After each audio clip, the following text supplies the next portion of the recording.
The article discusses the winter tripledemic of respiratory viruses, RSV, flu, and COVID. It examines their spread, behavior, and recommendations for protection. Hey, Shortwavers! Regina Barber here with health correspondent Ping Huang. Hey, Ping! Hey, Regina. And as health correspondent Ping, you've been tracking all things RSV. And flu. And now the COVID season this past few months, right? Yeah, absolutely. And you are welcome. Thank you. Let me tell you, it has not been a slow gig recently, Regina. You know, a lot of people have been getting sick, which is not unexpected at this time of year. Most of the country has been having high or very high respiratory virus levels, according to the Centers for Disease Control and Prevention. And this is pretty common after the holidays when people have been traveling, seeing loved ones, and sharing their respiratory viruses along the way. Troubling news tonight about respiratory illnesses with vaccination rates low. The agency says a new variant of Omicron is responsible for those cases. Alarming triple threat across the country. The vast majority of states are reporting high or very high level of the flu, COVID, and RSV. This COVID season has been nowhere near as bad as when the Omicron variant first hit 2 years ago. Hospitalizations and deaths are much lower than they were even last year. But COVID is still the most serious respiratory virus out there right now, and we can't forget that a lot of this COVID surge that we've been seeing is tied to a new variant. Okay, so with all this in mind, Ping, today on the show, the annual tripledemic that is RSV, the flu, and COVID. We survey how this winter respiratory virus season has been shaping up, who's most at risk, and what the CDC recommends to protect yourself. I'm Regina Barber, and you're listening to Shortwave from NPR. Okay, Ping, let's just start with a big step back. Are you taking a step back? I'm like scooting back in my chair, yeah. Okay, let's just talk big picture. Winter is flu season. It's also when a lot of people are getting colds. There's a big COVID spike happening across the nation right now.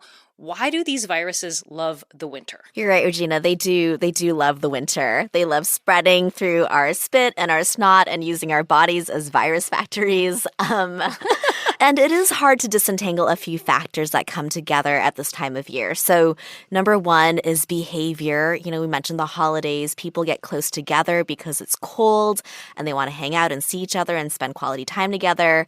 They tend to get together inside when there's usually not a lot of fresh air coming through, diluting any virus particles get sneezed out, breathed out into the air. So indoor gathering usually exposes people to more viruses. And secondly, flu and RSV have these pretty established winter patterns, but COVID isn't quite there yet. It kind of yo-yos up and down. We had the spike during the summer as well.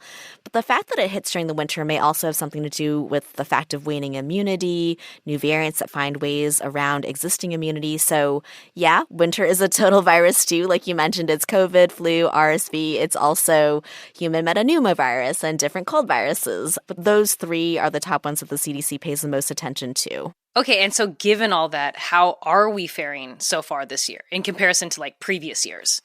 Yeah, so it's been pretty typical so far this year for flu and RSV at least. So RSV, respiratory syncytial virus, it's most dangerous for young kids and the elderly. And that virus kind of plateaued around Thanksgiving. Levels are still high out there, but it's not really surging at the moment. For most people, RSV tends to look like a runny nose, feeling less hungry, coughing, sneezing, fever. These are symptoms that usually kind of unfold rather than showing up all at once, but it can still be quite deadly for infants and older adults. Switching to flu, flu is probably the most familiar of the trio, flu, RSV, and COVID. Right. And flu came on a little bit later this year. It kind of really skyrocketed in December. The CDC was warning that it was really high at the turn of the new year, really encouraging people to go out and get their shot still. For flu, the symptoms for people who haven't had it in a while, you might have body aches, fatigue, or again, fever. Okay, so like fever and feeling fatigue, those two, RSV and flu, kind of sound similar. Yeah, a lot of these respiratory viruses come with like sniffly noses and body aches and fevers. And so if you really want to know what you have, your best chances of figuring it out are to go get tested. And same with COVID, right? COVID has been way up too. Yeah, so COVID numbers started climbing in November and accelerated through December. But the good news is that the most recent CDC data show that we may be turning a corner. The doctor's visits and hospitalizations, they're still high, but they've been stable, or in some places they're starting to decrease. So I think the way to say it is that the situation seems to be stabilizing, plateauing. It's a little too early to say if it's peaked. Wastewater still shows very high levels of COVID, highest in the South and Midwest. And when I talked to Amy Kirby, who runs the National Wastewater Surveillance Program at the CDC about this, she told me that if you look at the wastewater data, COVID levels right now are even higher than they were last season. But still, she says, we are still very far below the levels that we were seeing in 2022 with the Omicron peak. So we're not looking at that kind of, really massive wave of infections. This is much more on par with what we saw last year. And even though the level of COVID is higher than it was last year at this time, other COVID metrics like ER visits and hospitalization rates, those are lower this year, the CDC says. In the most recent week, emergency department visits were down 13%, but other metrics like hospitalizations and deaths, those are changing week to week. So it's kind of hard right now to say definitively if we're over that hump. One big factor right now is this new variant, JN1. It's been responsible for over 60% of the COVID cases from early January. So is it this variant that's actually driving this surge? Well, I think the word driving is the part that I get a little stuck on. It's hard to say if it's driving it or if it's just being opportunistic. It could be people's behavior that's really driving the surge. The fact that people aren't masking, they're not really taking precautions. Many people didn't get the booster shot. So it could be that the virus is just in the right place at the right time.